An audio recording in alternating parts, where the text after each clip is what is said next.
Not like this. Not like this.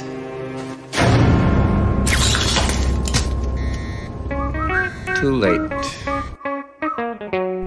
Ignorance is bliss, but so are smelly orgies in Zion. This is spoilers! Hey now. You went with the same joke? I'm not gonna switch it up this late in the game. I had more material. That was terrible. Yeah, we had to do a couple of takes of that one. Not that any of the audience needed to know that, Stevie, but nope. Since it's always good to be transparent, Josh. Be transparent for us then, Stevie. Tell us who you are and where you're from. And how long have you known The Matrix? This is Stevie. I'm recording from Elkhart, Indiana. And I saw The Matrix on VHS right when it came out because I wasn't allowed to see it in theaters. But my grandpa had a copy, and he's like, let's watch this interesting sci-fi movie. So since I was about, 10 years old. This interesting science fiction film. Pretty much. And it blew me away. I think it blew a lot of us away. Let's slide on over to your best pal and spoilers creator, Pappy. Where are you hanging tonight, and how long have you known Mr. Matrix? I am hanging out in Denver, Colorado, or at least my body in the simulation is. And I first saw The Matrix in my cousin Adam Jakowiak's basement in the Christmas of 1999. Christmas was winding down. He's like, hey, you gotta watch this movie, and he put it on. I remember we ended up staying super late. We started at 9, so we stayed till 11 or something. We had a long drive home, but I fucking loved it from then on. I like Adam. Adam likes good movies too, doesn't he? Yeah, and he showed me this movie, and this was a seminal, movie. This was a rated R movie at the time. I was 10 as well, so it was a big deal. It was a good Christmas. Brett, you were a little bit older. How old were you when you watched The Matrix, and where are you recording from tonight? This is Brett. I'm recording from Fort Wayne in my bed. The 260! And I was... what size bed, Brett, do you have? California King. Nice. What's the difference It's between a king and a California king? It's a little less wide and a little longer. Okay. I'm tall, man. I was 15, freshman, getting ready for summer, going into sophomore. So, thank you, Brett from California. And sitting next to me is Mikey, and I'm really starting to enjoy these sessions where we pod in person, hovering over a mic, mic together. Just chugging beers, podding out. Yeah, I was 10 when I saw this. I don't think I saw it in theaters, though. I don't think any of us would be allowed to see it in theaters without extreme parental supervision. I think we all had pretty strict parents. No. Yeah, I thought it was an amazing movie and kind of mind-blowing. We usually like to jump quickly into the movie, but there's one little piece of kind of current event thing that I wanted to touch on briefly before we jumped into the Matrix proper. And that is the Oscars had they made a new category this year called Best Popular Movie, and it got a lot of shame on Twitter and on the internet, and I guess they just redacted that. Pappy, I don't know much about the story about them redacting it, but is this true? I don't know. I don't have Twitter anymore. It's on either. pause. Yeah. Yeah. So who broke the story? Somebody tweeted in the group. I posted in the group chat. I got a YouTube notification that someone I follow on YouTube had posted a video about the breaking news. Matt Neglia? No, somebody else.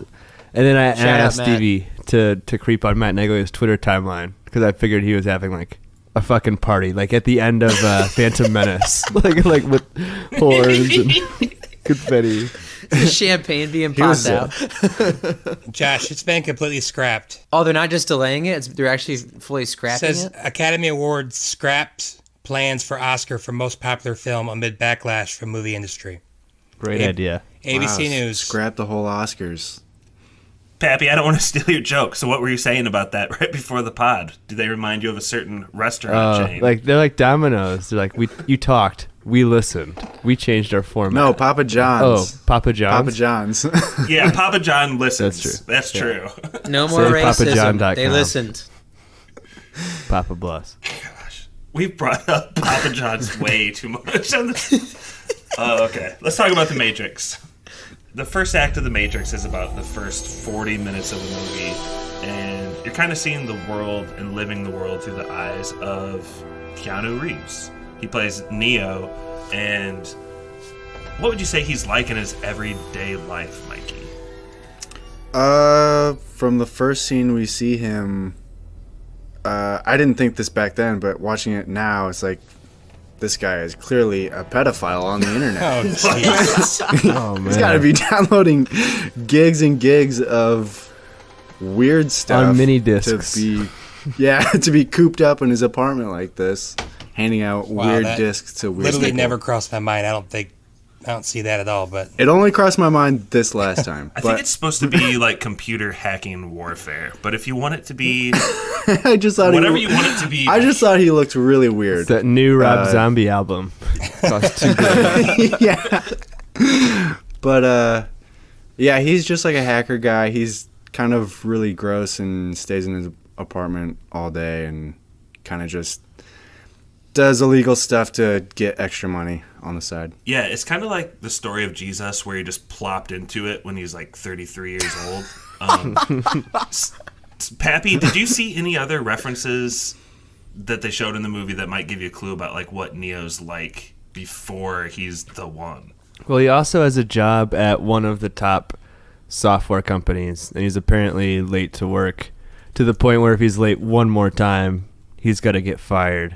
The time has come to make a choice, Mr. Anderson. Either you choose to be at your desk on time from this day forth, or you choose to find yourself another job. Do I make myself clear? Yes, Mr. Reinhardt, perfectly clear. Seems to be pretty sleepy all the time and kind of depressed. Everything's kind of green, like a Cialis commercial. Oh, wait, what's a depression drug commercial? Like one of those commercials. not Cialis. Yeah, that's a different Yeah, one. Cialis is the Zoloft opposite depression, Pap. Yeah. Prozac. Spoilers brought to you by all those. But he doesn't seem to be happy in his life. He's looking for something. Something's wrong. He's very morose. He's just, Good word. yeah. Whenever someone starts like scraping deeper with Neo, he seems to already know of something called the Matrix. Did you guys pick that up? They're always like, you gotta look deep within yourself, and he's like, the Matrix. But, like, why would he be pointing out the machine? Like, How would he know? Probably in his hacking warfare or Yeah. whatever he was doing on there, he probably came across it. And he also might have had an He probably experience in his everyday life where something like bent where it shouldn't have been. It was 99, so he probably subscribed to some email chain letter. Yeah. Snail mail. If you was don't on forward this to everyone in your Maddox.com. family, you'll die. God, those are the worst. He's already got like super low res pictures of Morpheus printed out all over his apartment. So he's on to something. He's close. Morpheus.jpg. so as the plot moves along, like this first 40 minutes, like I was saying, is kind of him coming into contact with agents, including Trinity and Morpheus. I would say those are the two secondary actors after Keanu Reeves. What do you think about those performances in this movie? Laurence Fishburne's awesome in this movie, I think. Cowboy Curtis? Is that from King of New York or something? I don't know. That's from Pee Wee's Playhouse. It's from Pee-wee. Close. They're very similar movies. Why are you digging up old pictures, shaming? I'm not, dude. I love Pee Wee's Playhouse. I had a VHS collection, and I love Apocalypse Now, which he's also in. But he's awesome. He's in in this Apocalypse movie. Now?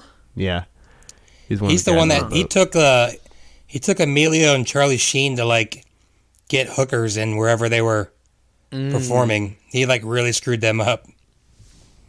He's so perfect in this role, though. Like, he's so imposing and awesome. Like, I can't imagine anyone else as Morpheus. Like, Does anyone else hate the dialogue in this movie? No. Not even a little bit. Before we move on from those two actors, though, I did want to say that I posted a picture of Carrie-Anne Moss on our Podcast Spoilers Instagram, and Planet Manny actually said Carrie-Anne Moss makes those films in all caps. So I think that she does have some fans, and she deserves some I like props her for being too. She's great. I kick-ass. like her in that movie a lot. Mm-hmm. Who posted that comment? What was her name? Planet Manny. Well, she clearly accidentally made the word film plural by mistake because nothing makes the second two films at all. Indeed. What do you guys think of the Alice in Wonderland imagery and references, like the first act of the movie? Anybody? Going down the rabbit hole when he pretty much calls Keanu Alice. White Rabbit, follow the White Rabbit. Which, that girl with the white rabbit tattoo, like, for a second there, I thought she wanted her boyfriend and Keanu to get weird with her. It was very odd. She wishes it was Keanu and Patrick Swayze, but you can't always get what you want. You can't always get what you want. That would have been awesome. I think she was implying a menage a trois for sure. Yeah. That was a real S&M club, right? Like, in Australia? I think all the clubs we see in the real world and the Matrix are that in these films. Everybody's sweaty. Yeah, as far as like the whole follow the rabbit down the hole and like take this pill or that pill, it all is it's got like a mythological feel. If you really try to like examine it from like a logical standpoint, like why did they go about things that way? I don't know if it really makes sense. Do you think he does this to every guy he thinks is Neo or is the one? He's like, he pulls this Alice in Wonderland He's stunt done this to try before. and- They all die. Yeah. This is like a weekly episode for the cast. Morpheus is They're at like, it "All right, again. here's another one. Morpheus keeps killing these white guys. You didn't make the jump. I don't think this part of the movie is horrible, but I do think it's probably the weakest part of the movie. Right about the 41 minute mark is where Morpheus is just flat out explaining to him what the Matrix is and like the flashbacks and the history of like how the Earth evolved that. after this huge... I love that part. Yeah, it's really eerie. I really like it a lot. It's also good exposition. Yep. Like, it's just kind of a confusing concept. So, I mean, they explain it really well. Yeah. At some points, though, during it, I realized I was just looking at shots of, like, a regular-ass storm in the sky. And it was like, do you guys know what I'm talking about? They just had... When they said like, he killed the screen sun. Blacked out the sun. Some things look like B-roll. Just it's like people walking by very hurriedly on a New York street, or They bought the some storm. stock footage. Yeah. on stockphoto.com. It's just random clips thrown together to show the robots took over. Do you guys have any problem with like the whole backstory and the true history of machines versus humans as he tells it here? Well, I mean, it's Terminator without time travel. Yeah. Machines won. It is what it is. Yet we still keep working on AI for some reason. in real life. I know. That's terrifying. I do have one problem with the humans, I guess, plan at one point to destroy the machines was to blot out the sun because they would run out of energy. Yeah. Not thinking about how we would also run out of energy. Yeah. Not that was probably the USA's idea. We'll just use coal from now on. Bring back coal. So I want to pose to you, is blotting out the sun a better idea to save humanity, or is Thanos' idea of killing half of humanity? Spoiler alert. Which one of those two is better? Thanos is Spoilers. better plan. It's more efficient. Yeah, way more efficient. I feel like blotting out the sun's more of a kamikaze move, though. You're taking everybody out with you. Yeah. Except it didn't work. Which, I don't understand the robots' plan. What are they doing? Why are they harvesting people? Why is that the best way They're to running get... on our energy. Yeah. Because the brain is the best battery ever, apparently. Okay. That's another stretch of a concept, too. But there's like there's electricity running through our bodies. They could easily do that. Mm-hmm. They're smart. But why would keeping a whole human body alive be more efficient than just building batteries?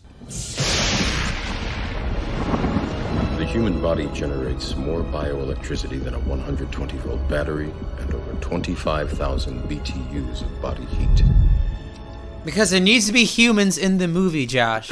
Well, the ones that die, they liquefy them, they liquidate them, and they make them into new. They use them to make new humans, so it's really efficient. I would say they don't lose anything. Oh yeah, it's fusion, isn't it? Never ending energy.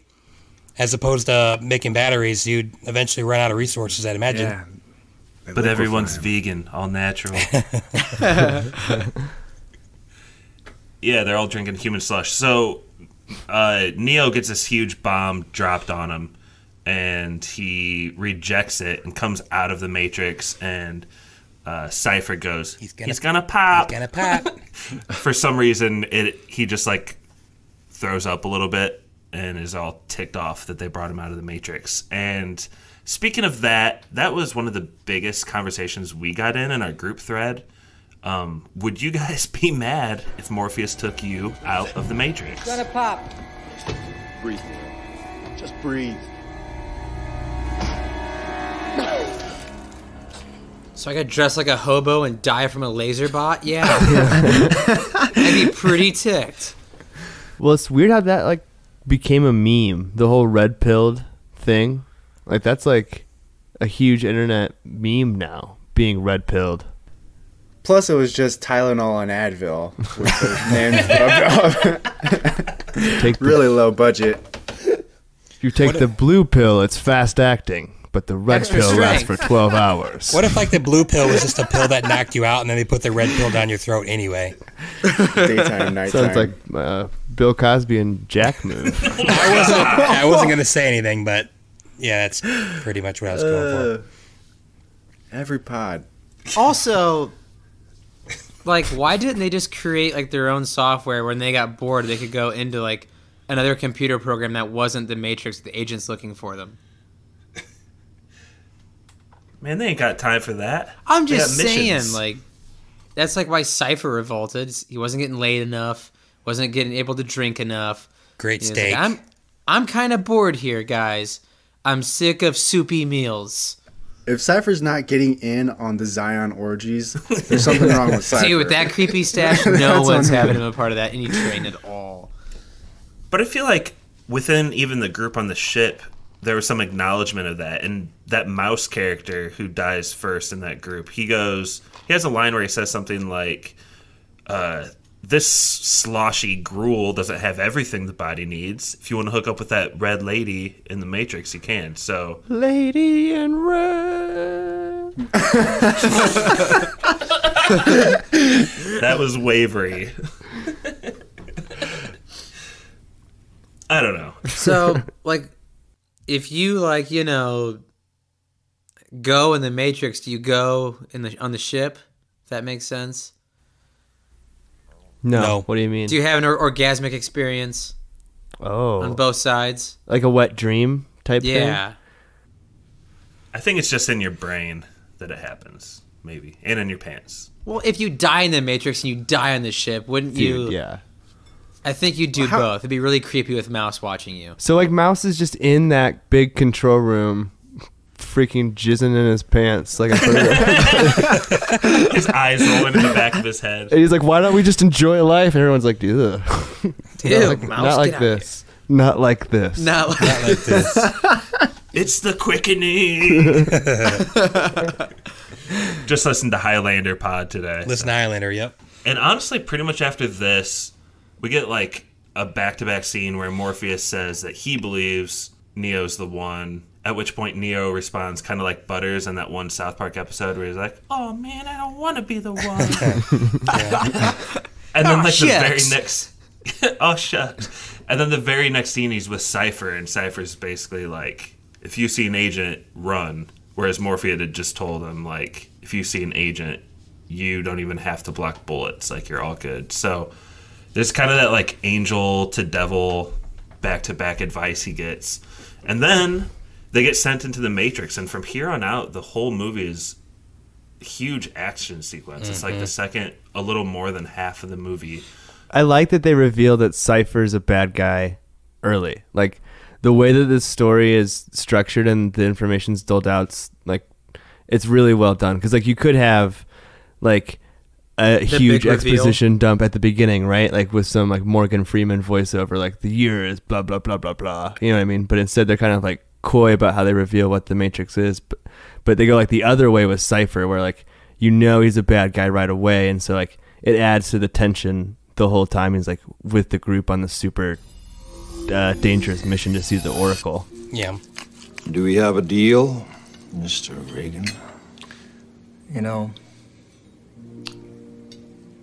after 9 years, you know what I realized?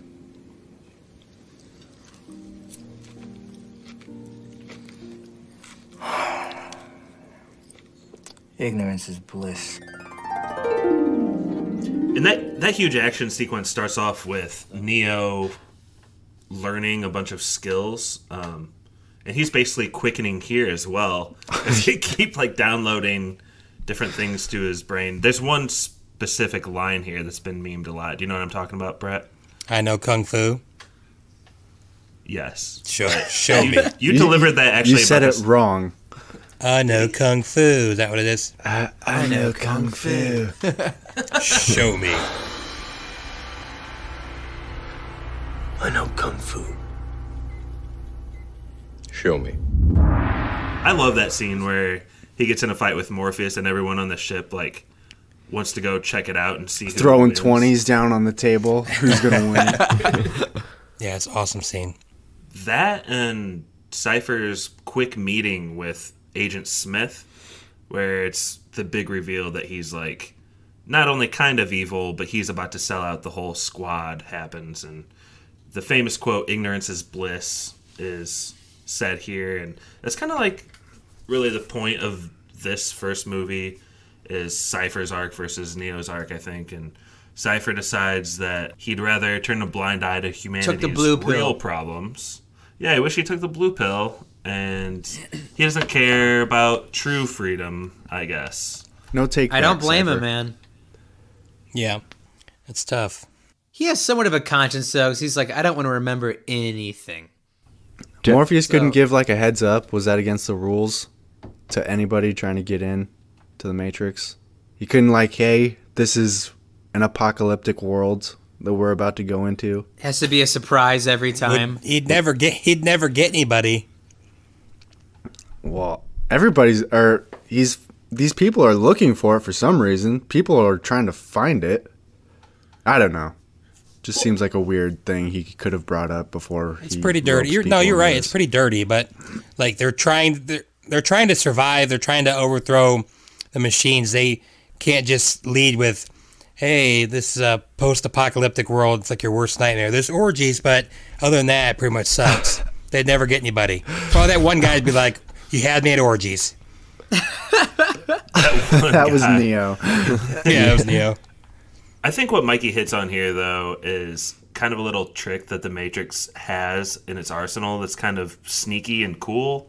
And I think there's something about the human psyche that we all kind of think there is more, there should be more than what we see in our everyday life. So it's one of those things, I think that's part of what makes you, once you're done watching this movie, really consider, could real life be the Matrix? Definitely. Well, that's a theory now, is people think that we live in a computer simulation. So it's like gone beyond a meme. It's now I don't know, it's like almost not a fact, but just like a theory. It reminds me of the Truman Show, like where after you watch it, you think like, oh God, that's definitely me. I'm in that right now. There's actually a theory that like the chances of us living in a simulation it's the highest. Is like infinity versus us not. Yeah. Because if any civilization ever designed a matrix, for lack of a better word, then it's basically like a huge daisy chain, because that would create a whole universe, and someone within that infinite reality would also create a matrix. So there'd be infinity matrices and only one real life. Matrices. Slavery with extra steps. Matrices, yeah. It's kind of like Rick and Morty's like the infinite universe thing. Yeah. Yeah, but you can't, I don't know. I mean, you just can't really think about that kind of stuff. I mean, every single one of us could be trapped in our own mentally ill state where everything in our brain is completely fabricated. You just can't think like that. That would suck, though. Brett, would you take the red pill or the blue pill? Which one is the Cialis? Did you say something about orgies earlier? The red one has orgies, but they're stinky, I guess. Gosh, I don't know. If you like knew about it, your life would suck it. Like, again, if you took the blue pill, like, everything's fake. You could get super depressed. Like, nothing means anything. You already are. Yeah, the blue. Your life already stinks. You're going back to your stupid software programming job and selling something illicit on cassette tapes. What do you think he sold? Mini discs. Hacking devices. He sold AOL 24-hour discs. Got to be hacking devices. Here you go, 10,000 V-Bucks. Spend it wisely. That's a good question. I'd probably take the blue pill. Morpheus tells them that, hey, you can take the red pill and go into the Matrix, or you can take the blue pill and just... And he doesn't even give them a chance to forget about it. He's just like, and you can pretend like everything is the same. So they already have it in the back of their head that the Matrix is real and that there's something weird going on. There's a third pill where you can forget everything. He just never presents it. He has a Rufalin in his back pocket. Yeah, it's a Rufalin. Oh, man. It's kind of crazy, though, that do we talk about how the agents capture Neo and then just let him go? Like, they could have just put a whole stop to the thing.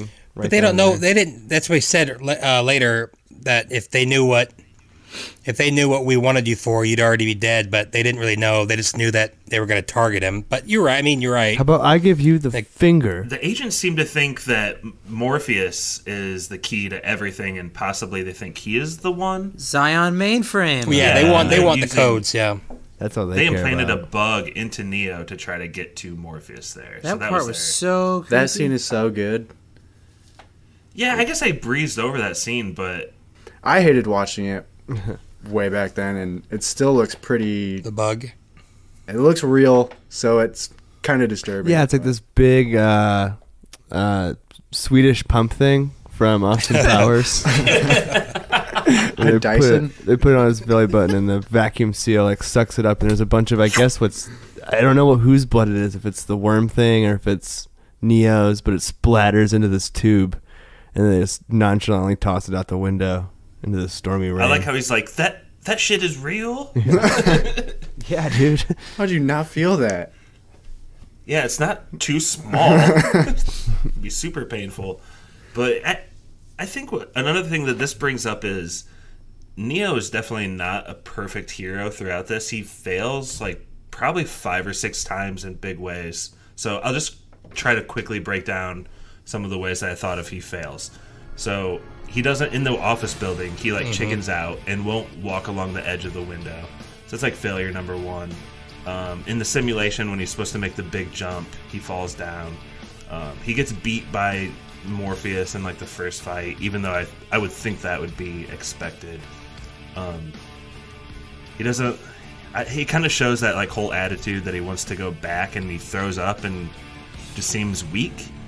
And then ultimately, like the Oracle even tells him, "You're not the one," straight up. Mm-hmm. Did you guys like that part of the movie where he constantly has those setbacks? Yeah, I mean, technically he ends up winning that first fight. I mean, at the end, but also when he's in the car with them, even though they're like the most unwelcoming welcome committee ever, he's like, it's our way or the highway, and he's like literally about to get out and leave. So like he was about to give up right there. So, but yeah, I don't know. I like that. Just shows that he kind of puts it all together at the end. That's when they're all like, he is the one. And like the Matrix is the only way to like make a super high concept, complicated plot like this like accessible and such a big hit is to make it like this most run-of-the-mill hero's journey story possible, like textbook, crossing the threshold, gaining the powers, the training, like it's beat for beat. It's like a classic storytelling style. And this Matrix movie is really more about Neo's journey than it is even like fighting the robots, which the other movies kind of get away from that. One of the things that we give the new, that maybe I even personally have given the new Star Wars crap for, is that Rey in The Force Awakens seems to get her powers like way too quickly. But if you think about it, in The Matrix, Neo goes from zero to hero. He just doesn't know how to use them yet. Well, he does by the end of the movie. He's flying off like Superman. But it's a gradual thing. It's like he instantly gets them and just kicks ass the whole movie. Like, Neo gets like his ass kicked throughout 99% of this movie. Yeah, it's really the last 5 minutes where he... Yeah. He doesn't even like really get a gun until Mouse dies. It's like then they hand him the gun for the first time. Morpheus decides that their time eating gruel on the ship is over and Neo needs to go meet the Oracle. And it's pretty nebulous like what the Oracle is at this point, but it's someone or something really important. And there's this shot cracks me the heck up every time. It's when they send like the whole squad into the Matrix and it's like this panning reveal of everyone like in an... How would you describe that, Pappy? Is that when he answers the phone and goes, "We're in"? Yeah. We're in. Yeah. They're like posing for the poster. Like it looks like a photo shoot, like more than anything else. Like why would they come out of the Matrix like with their arms crossed and like leaning? All on the same side of the table. They're about to drop the hottest mixtape of 1999. Can we talk about like their costumes too in the Matrix, because it's like it's very different than what's on the Nebuchadnezzar. If like, this is the they all future. wear like super leather and like they carry these Nokia phones and like those sunglasses. Like those did not catch on. Morpheus's sunglasses are like the worst things I've ever seen. I in hate my those. life. So How do they stay on? They defy gravity. They don't even have arms. They don't have arms on the side. They just sit on the bridge of his nose. Like a little piece of wire. It's so bad. Mm-hmm. Is it just squeezing the hell out of his nose all the It time? looks like he squeezes them on when he puts them on. When you notice that they don't have sides when he puts them on. Maybe if you're a bus driver, you can do that, but not if you're a fucking kung fu master. Those are the least practical sunglasses you could possibly have to be doing flips and kicks. A slight breeze would take those away. I've always attributed the garb just to the Wachowski sisters' sense of style, I guess. Honestly, like I don't think there's any practical reason that they're dressed like that. Isn't it considered kind of like a sci-fi noir film? So that kind of fits in with that. I think black leather was just big in the 90s. Leather, I think, always looks kind of weird, especially if you're running and jumping around. It's really impractical. But I think the way the agents are dressed is awesome. Yeah. Mm-hmm. And they're doing kung fu moves in a suit and stuff. I think that's pretty great. I don't want to gloss over Stevie just saying leather was big in the 90s. Is that... I don't remember that. I thought denim was big in the 90s. Denim's still big, Pap. Denim never died. I just thought, I mean, I don't know. Josh, you were like 20 in the 90s. Yeah, was I was leather 30 big or then? 70 in the Was leather 90s. big then? Did you have a leather jacket in the 90s, Josh? It's not very breathable. It's not breathable at all for those ever-increasing global warming climates. So I would say no. It doesn't seem very tactical either. Tactical leather pants. Tons of space for your weapons. Well, didn't they say it's like the personification of your self-image? That's why Switch is all true. white, wearing all white, and I don't know. That's just what they think looks cool, apparently. They said on the making of documentary they wanted them to look extra pale so their white skin would contrast against the black clothing. Well, I mean, everything looks off because everything is green. Everything is so green. Gosh darn green. I love that, though. In the Matrix, it's green. Right. Yeah. I don't know. Because I the thought that was code cool. is written in green text. Is that why? No, I just read that everything in the Matrix, the cameras had a green tint, and everything. Yeah, everything's green code, Josh. Everything Yeah. outside of the Matrix had a blue tint, and then when they were in like the computer simulations, it was like a yellow tint. They even like dyed the clothes, the white shirts green. Like they washed them with like a green sock or some shit like that to make them look a little Really? green. Yeah. Fun fact. Very fun. I was hoping the trivia is about laundry tonight, so I that's where I focus my energy. So the next part of the movie is they do successfully get to the Oracle. Stevie, how does that meeting go? How would you describe? More people talking in circles. I love that scene. No, Stevie, do you not like The Matrix anymore? No, you just I complained love about it. Complaining about it. Dude, I love The Matrix. It's just the dialogue is a little talking in circles. That's all I'm saying. It's like, who am I? You know who you are. Oh. I mean, it's such an abstract concept. The dialogue is always going to be like that. The way they deliver it, though, everybody sounds like a robot. Yes. Trinity is a robot. Morpheus sounds like a more fluid robot, but he shows up at the Oracle's place, and there's like kids doing telekinesis. One kid's bending a spoon. There is no spoon. There is no spoon. There is no spoon. And then Thanks, guys. How can you not? Yeah, it's he goes in to meet the Oracle. Rest in peace. She died? She died in between the second and third movie. That's why they recast her. Second one probably killed her. So all the cigarettes she smoked did probably. She pretty much goes on to say, like, it says on Wikipedia though that the Matrix Reloaded was her last film. Yes. Ouch. That sucks. Sad. Rip.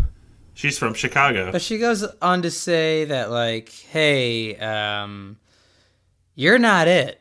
Like, you're just another cog in this horrible machine, and have a nice life. Morpheus roped another one of you white boys. Morpheus gonna kill you. What, another white boy? Get over here. Have a cookie. She did seem to tell him that he was the one, but it wasn't like the right time to be triggered or something. There's some kind of weird wrinkle in Talking in circles. She never says that he's not the one, but she says, you know it deep down, and he goes something like, I'm not the one, and she just kind of goes, drugs, or something like that. Well, she says, is this sorry, when Kylo sorry, kid. Ren... Oh, never mind. At a point. So, yeah, he sees the Oracle. She basically tells him that he's not the one, and he's kind of sad, but not, like, super surprised, because he feels like he's known that all along. And I don't know exactly how they leave the Oracle's house, but all of a sudden they show up at, like, this old, rustic, super dope-looking, abandoned warehouse. That's the same building that they brought him into earlier, I thought. I'd actually never noticed that until today. The same couches are there. Is it the same I think. So they're going to, like, some sort of safe house, and the agents are onto him and because of Cypher, and there's an ambush. Pappy, this is probably the second or third biggest, like, action sequence of the movie.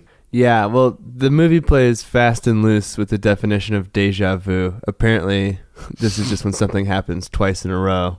But Keanu Reeves sees a cat, and they realize that there's been a glitch in the Matrix, which means they've changed something. They've, like, bricked up the exits, and then the SWAT team comes in, and like I mentioned earlier, Mouse is, like, the first to go down, and he goes down like a champ, though. He's like a hero. Yeah, but he could have done better if he would have actually pointed his gun straight instead of up in the corners of the room. That is true.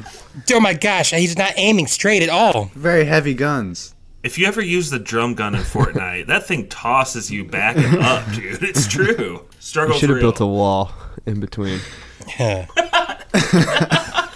So he goes down, and then they realize that there's been an ambush, and they end up crawling around in the walls, and the agents find them, and then Morpheus, badass moment. Yeah. Exactly. I love that. Can I interject real quick? He headbutts Please. the tile. I don't know why. I had this really vivid memory the first time I watched it. And remember, I was like 55 when this movie came out, so I remember it really well. And even though they kind of tell you that the agents are really awesome and you think that, but like my brain wouldn't allow me to believe it. And I remember being super shocked when Agent Smith just starts kicking the crap out of Morpheus. I just remember being like, this guy's not going to take Morpheus, dude. He's like a kung fu master, and he just kicks the crap out of him. Well, before he beats the crap out of him, I wanted to pinpoint that moment where Morpheus has that, like, Dragon Ball Z charge up. Dude, Larry Fishburne is so awesome. He's so perfect in this role. Yes, he is. I love when he hits the toilet, dude. That looks so, like, crazy. His face just smashes on it. So the Smiths get the jump on him, and they don't want to just kill him because they want the keys to the mainframe of the last human city. Yeah, they don't want to kill him. They just send 10 SWAT cops on him to beat the living shit out of him. Yeah, and that's a kind of a cool shot from, like, straight above when all the cops... Mm-hmm. You know what that actually reminds me of? Rodney King? Ninja Turtles, when all the Foot Clan... No! When all the Foot Clan jumps Raph. Josh, if he would have just snuck out and just started, like, eating an apple or whatever he does in Turtles, they're, like, all on top of him. He just sneaks out. That would have been great.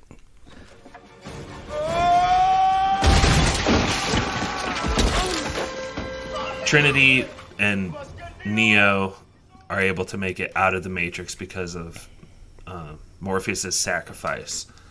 And the agents start torturing Morpheus. You gonna skip over the Cypher scene? No, not yet. One of the biggest memes. I just wanted to touch on that the agents, like, one of the first things they show when they show him in custody is, like, all these torture instruments. But the only torture I think administered is, like, head squeezing with hands. They keep injecting something in his neck, too, which...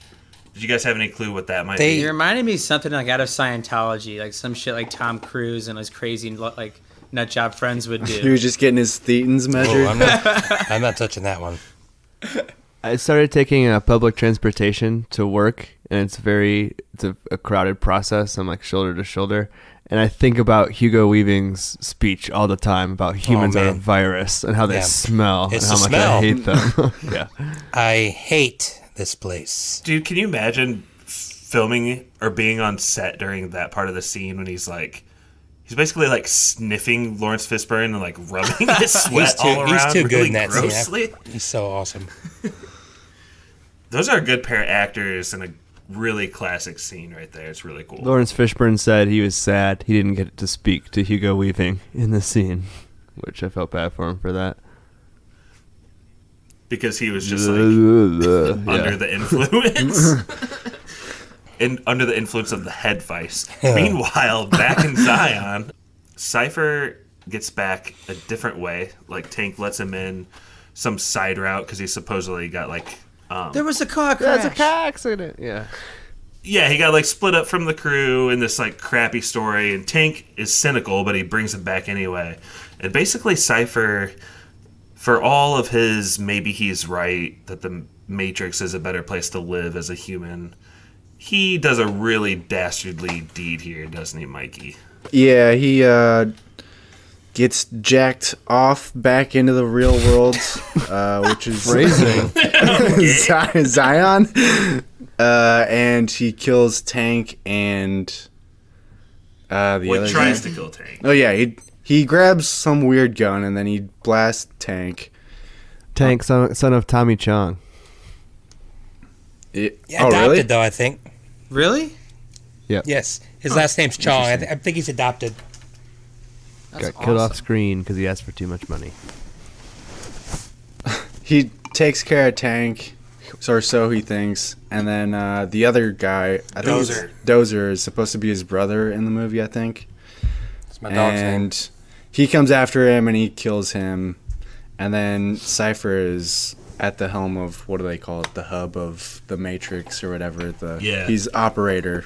Pappy, do you want to break down the super creepy sequences? Cypher, after blowing away the two brothers back home. Not like this. He kills those two. The meme, not like this, happens. And then, like, yeah, it turns out, I don't know what you guys think. It seems like Cypher's really mostly motivated actually by being rejected by Trinity. Like, he kind of loved her, and that's kind of what it comes down to.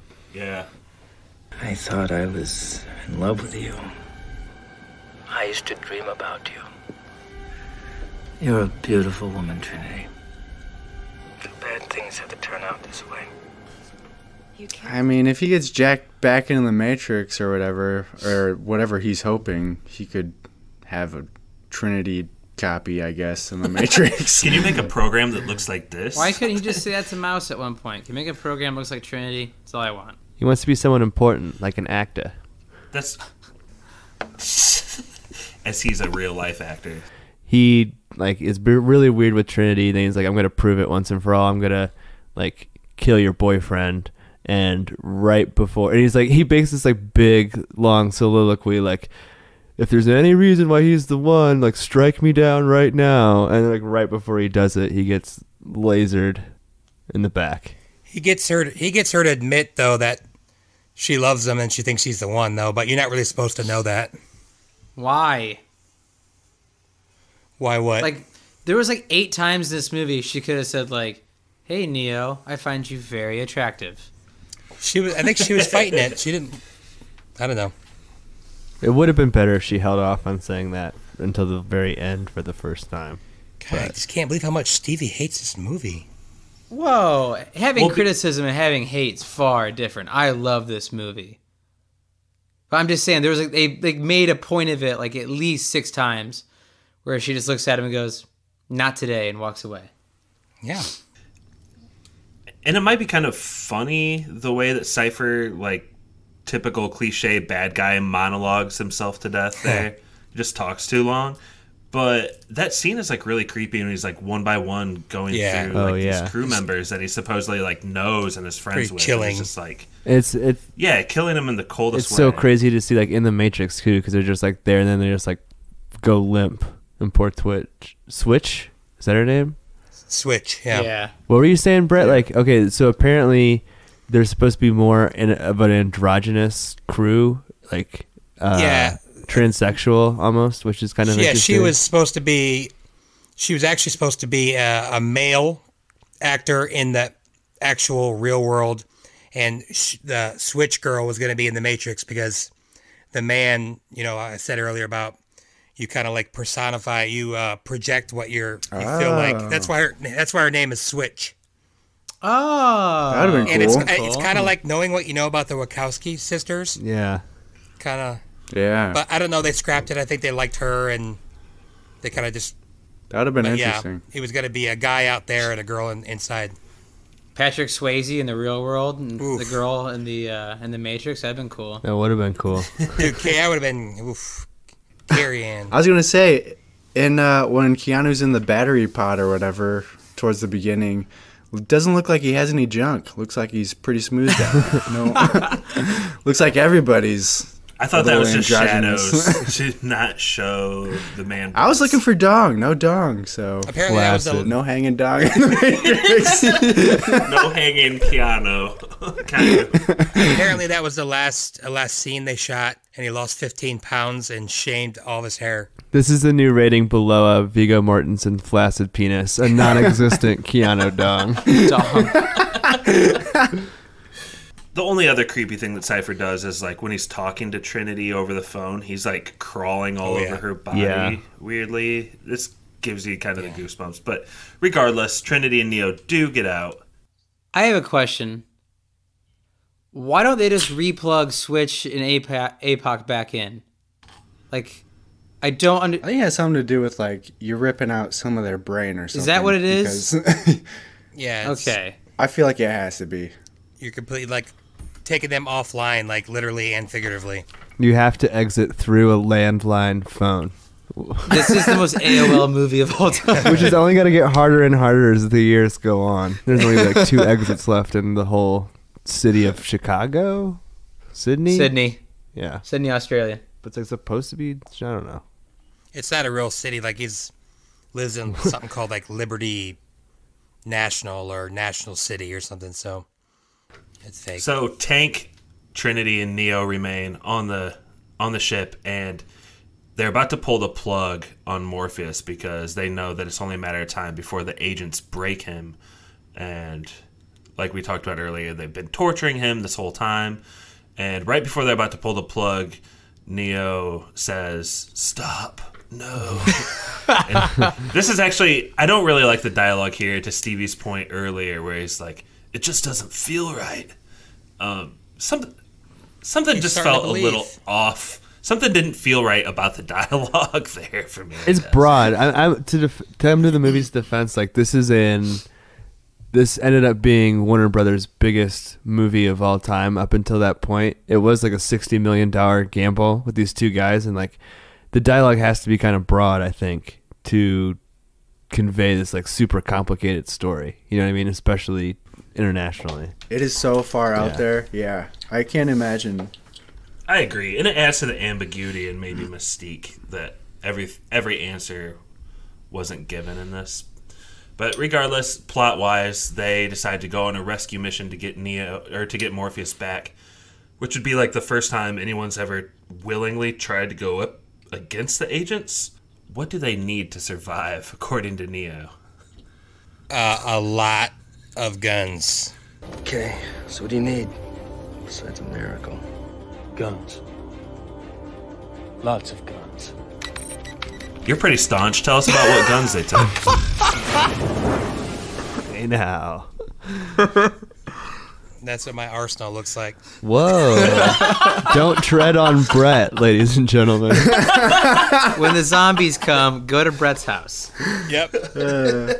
Or the government, whichever. They pretty much just plugged in the Matrix and walked to the nearest NRA guy's house, and that's where they got all the guns. But yeah, lots. What did you say? Guns. Lots of guns. Tank, make me a conservative. I find this hilarious because we were talking about how Neo wasn't the first guy Morpheus brought home to call him the one. And you know that like those agents have like kidnapped that guy before. They're like, Morpheus, we gotta go get him. He's like, I'm not feeling this one, guys. Neo's just the first one they try to save. Yeah, I think in like the third Matrix, they do reveal that this whole thing has been like looping over and over and over again. So you might have some truth to that. Yuck! I hate those movies. They ruined the reputation of the first one, I think. Honestly. Yeah. I don't hate them, but I'll just leave that for something else. Brett.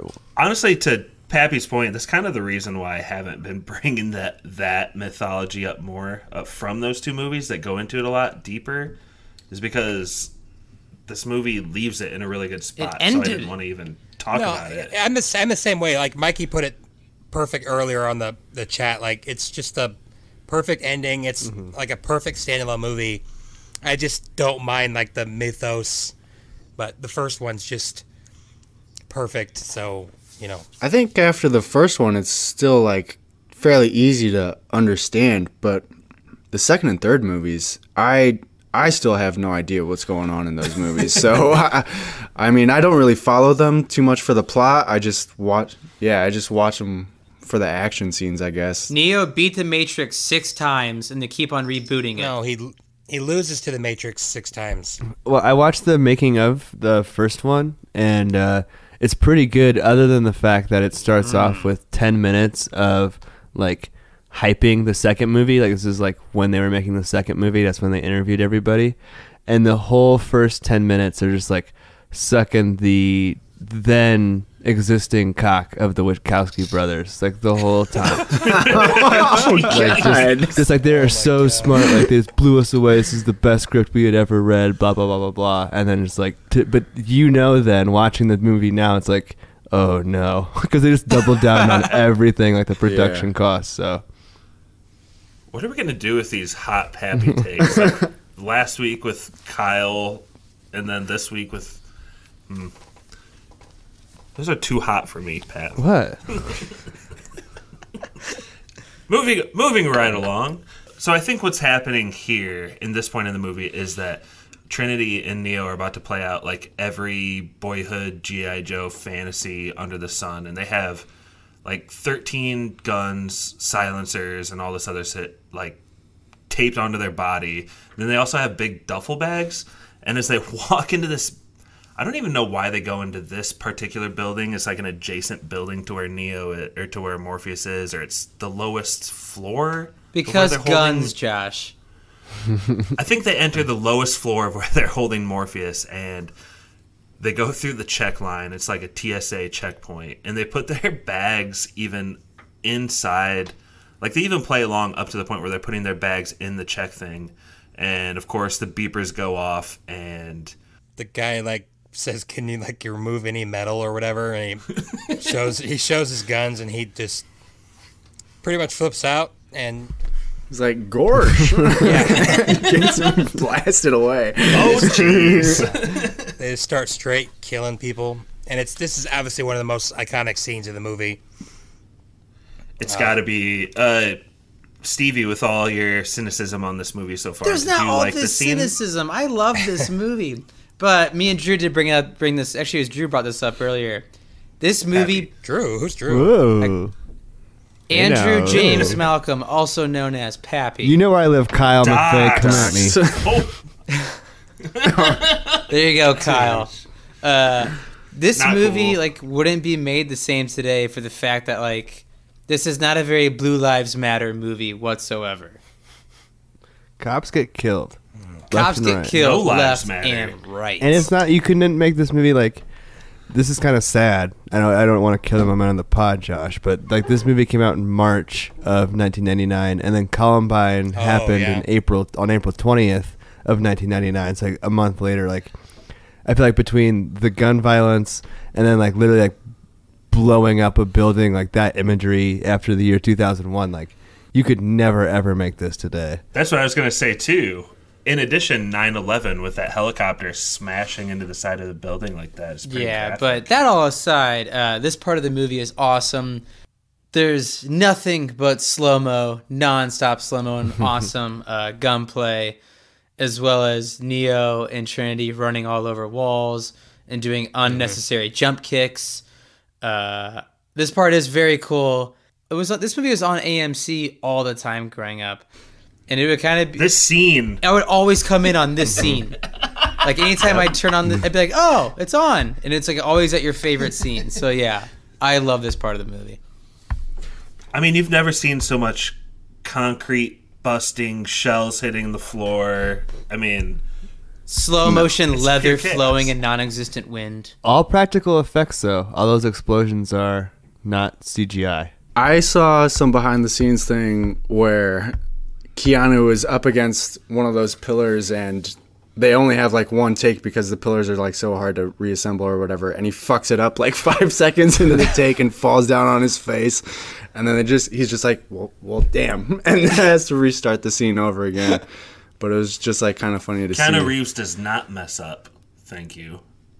He is a professional, but it was just kind of funny to see. But also, did you guys hear what song was playing during the scene? Do you know Rob Zombie? No, it was another classic of the 90s. It was do you know the commercial from You Wouldn't Download a Car? Yep. I swear it's the exact same song. Man, we gotta pull this up from that commercial. If anyone can prove that to us on Twitter, Instagram, is this a t-shirt moment, Pat? Absolutely. Yeah, of your choosing.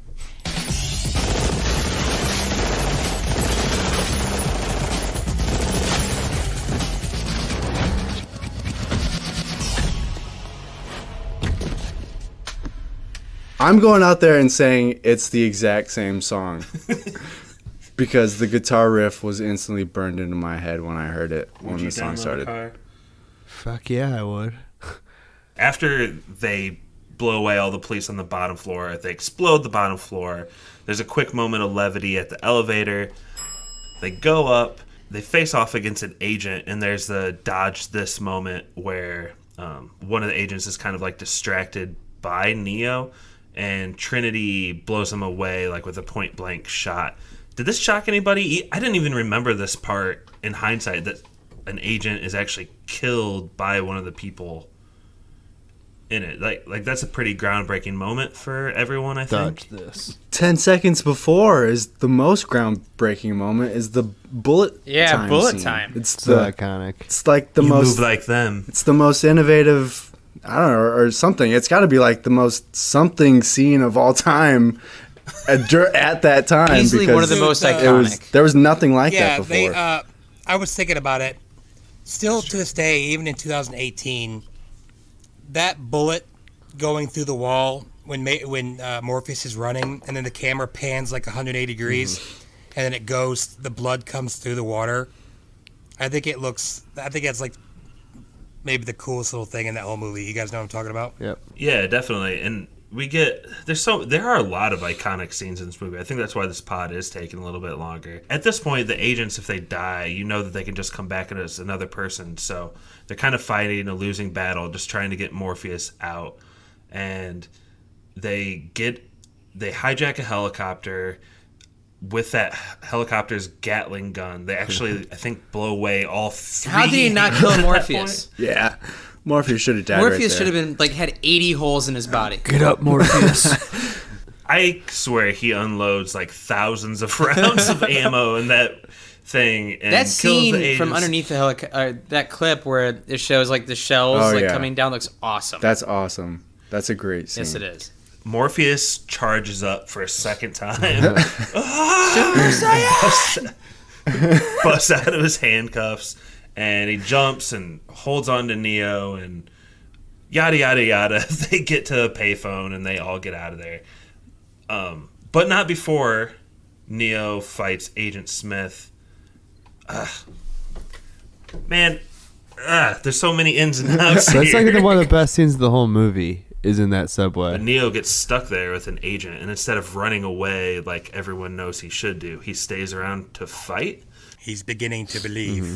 Yeah, he's starting to beginning to believe, and the way he defeats the agent is he he kind of flies for the first time, he jumps up into the ceiling and breaks his back, then does a backflip off, and then the L train rides over Agent Smith. But I don't know. Who thought the dude that did that stunt was going to be directing John Wick one day? Yeah, isn't that crazy? That's awesome. Same guy? Keanu Reeves, cool. stuntman, is the director and writers of John Wick. Oh, that's pretty cool. Yeah. I think that scene's funny because it's Agent Smith has him in this headlock and the train's coming, and that he's this is your inevitable doom, Mr. Anderson. And Neo's my name is Neil. I could have sworn he said Neil. I always think he says Neil right there. I don't know. I thought that was even the way Agent Smith says Mr. Anderson, the way when Neo walked through the alley or the subway for the first time. Goodbye, Mr. Anderson. My name is Neil. My neighbors are named the Andersons, and I can never remember the dad's name, so he's always Mr. Anderson. So Neo runs away from the train scene, and as he's trying to get to the next phone, he is kind of caught off guard and is shot in the chest 50 times by Agent Smith. And this is where the whole Trinity through line comes through, right, Brett? Yeah, because she's you can't be dead because I'm in love with you, and Oracle told me that I was going to fall in love with the one. She whispers in his ear, all those robots. Sweaty orgies. She kisses a dead guy. Yeah, she kisses him, and there's all these sparks flying around, and because the machines are about to kill him. Yeah. He wakes back up inside the Matrix. He says no, stops all the bullets. Dude, that's the best. He does some really groovy kung fu shit at that point. The score is so great. It's swelling. It's so epic at this point. The music is pretty awesome throughout the whole movie. Yes. Yeah. It's pretty. There's a lot of tension in the music. It's really From the great. score to Rob Zombie, it sounds awesome.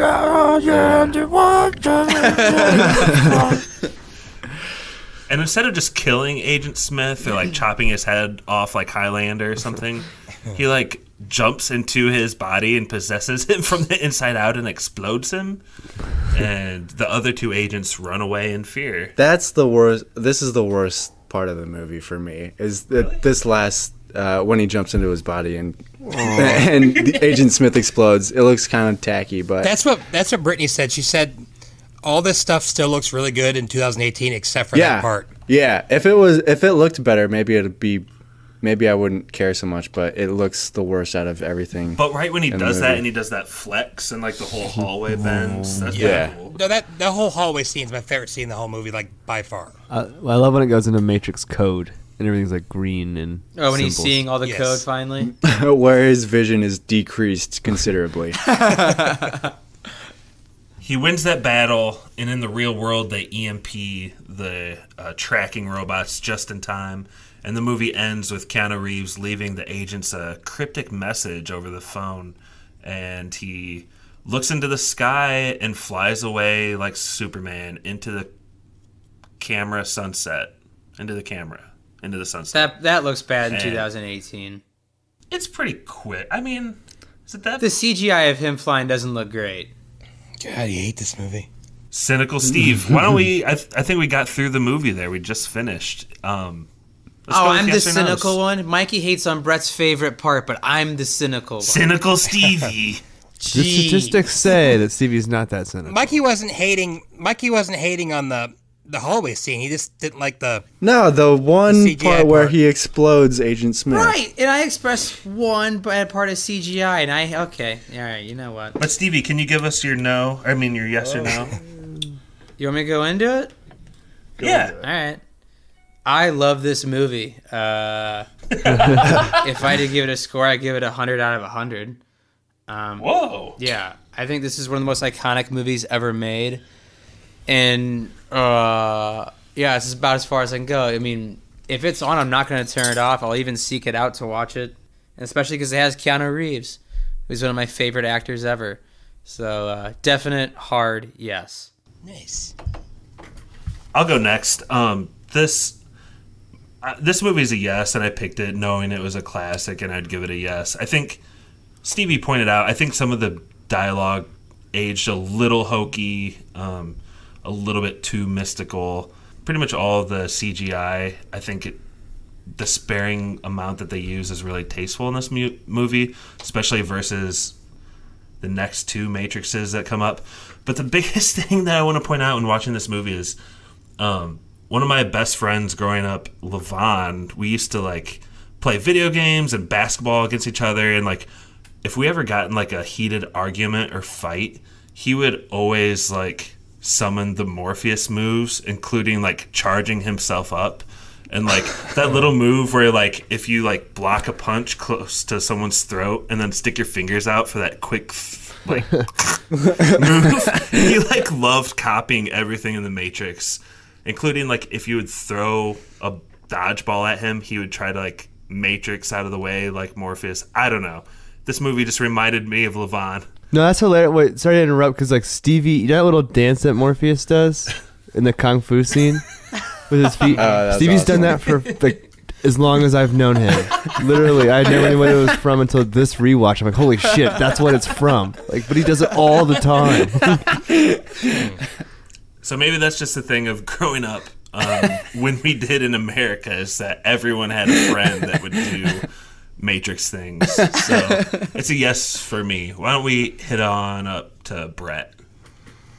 Yeah, I think this is a perfect movie. I think it's one of the best movies of the 90s. I think it's one of the, I actually figure, I maybe like one of the most important cinematic achievements of all time. I mean, I know there was a few people complaining about some of the CGI, but it still looks pretty awesome today. I mean, it was just so ahead of its time. The practical effects were like insanely awesome. I just think it's an amazing movie. I was so geeked up to watch it. I was so geeked up to talk about it. And if Stevie likes it 100 out of 100, I like it 101 out of 100. So Cool. I think it's amazing. It's Wow. besides Ghostbusters, this is like my most rock hard yes. And a quick shout out to Brett's brother, Brian. Hey, Brian, what's up? Hey, Brian. Let's hit up Mikey. Big fan. He's a huge fan. Yeah, like Brett said, I think this is one of the most important movies I think we've been alive for while it's been released that we have seen. I think it's gone like beyond a meme because everything has memed The Matrix. It's now like a legendary movie because it's been memed, it's been parodied, it's been copied, it's been everything. Everybody knows most of these references I know Kung Fu, everything. The pills. The pills, everything. Everybody knows all of these references. And it innovated the bullet time thing. That's like a whole camera technique that's been like revolutionized by the Wachowskis, and that's been copied and everything. Were you going to say something specifically about that? It was pretty much the meme thing that Brett was talking about. Is like, it's so popular. It's like so in the culture. Like everybody knows about it. It's beyond a meme at this point. It's the culture now. Is everybody knows the Matrix. So it's really important. And yeah, this is like one of the hardest yeses. I always watch this movie whenever it's on TV. Especially if it comes on right during the shoot-out scene. Yeah. Every also, time. like, half the movie is action, so it's, like, not boring to watch at all. So it's a really awesome movie. It's so much fun. Agreed. Pappy, why don't you bat clean up here for us? Sucks that I'm at Weast and I always have to go last, but no, this is a definite yes. I gave it 5 out of 5 stars. It's one of the most important movies. Watching this movie, like, I know every single line, like I know every single like shot. Basically, it's so fun to like rewatch a movie like that. I do wonder though, because it's such like a moment of the '90s film.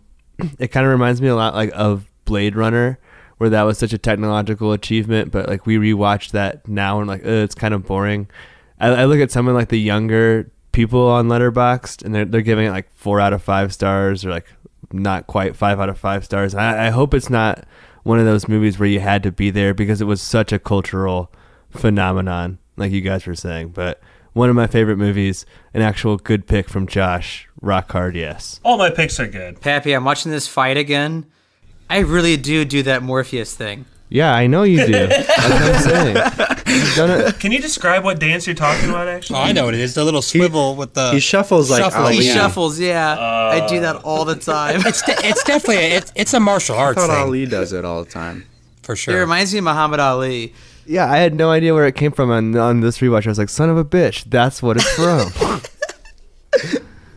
And seriously, Levon used to try to hit my Adam's apple with his finger. I did that to my brother all the time. I know where he's coming from. That's the thing. Okay.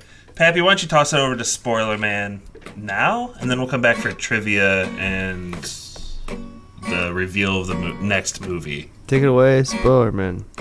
Boo. Subscribe on SoundCloud or iTunes. Please don't forget to leave us a review.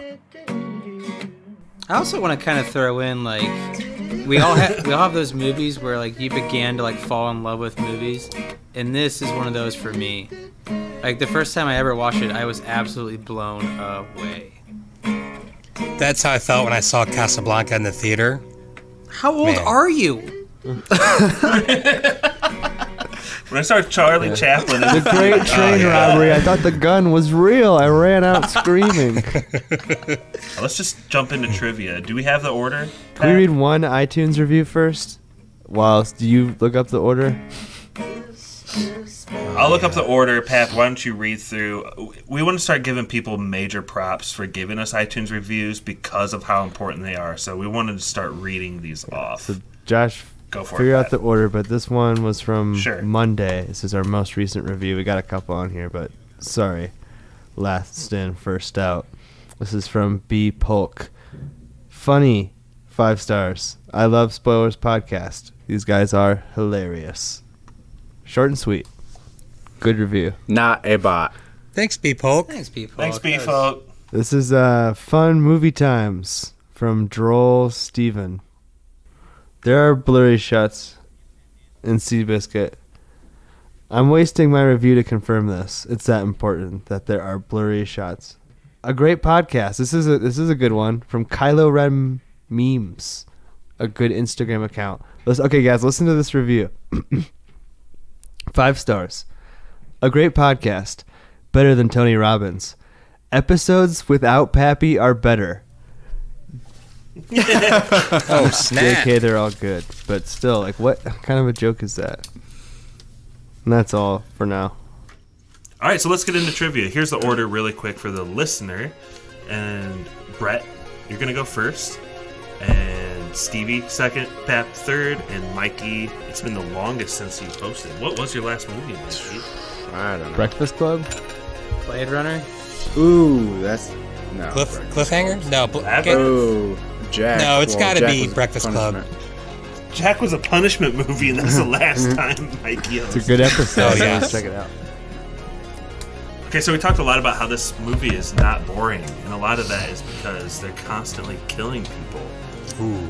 Give me the number of people, according to, I don't know, the website that I looked up this on. This website is called, it's a little bit, don't judge it for the name of it, allaboutbubblegum.com. According to allaboutbubblegum.com, how many bodies, dead bodies, do we get in this movie? It's a misleading name for that website.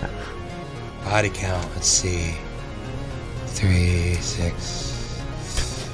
Counting. 20. We can hear you. 73. Thank you, Brett. Stevie. Let's go with 87. That sounds like a fun number. Hap sticks. 72. And Mikey. We go an even 100.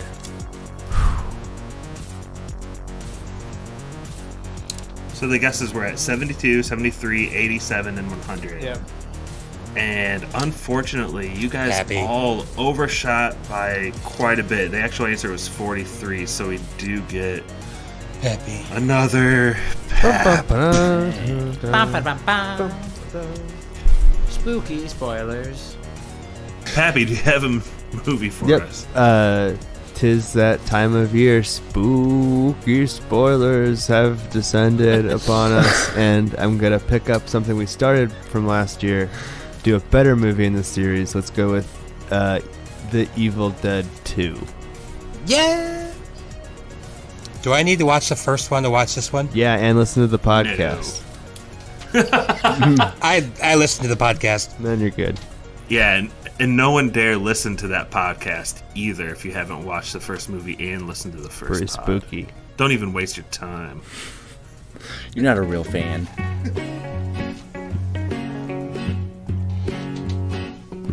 All right. No spoilers. Exciting end. Should do like a voiceover like Keanu did, man. Maybe I will. I know your listeners are full of fear. You made it this far into the pod. So you did end it, right?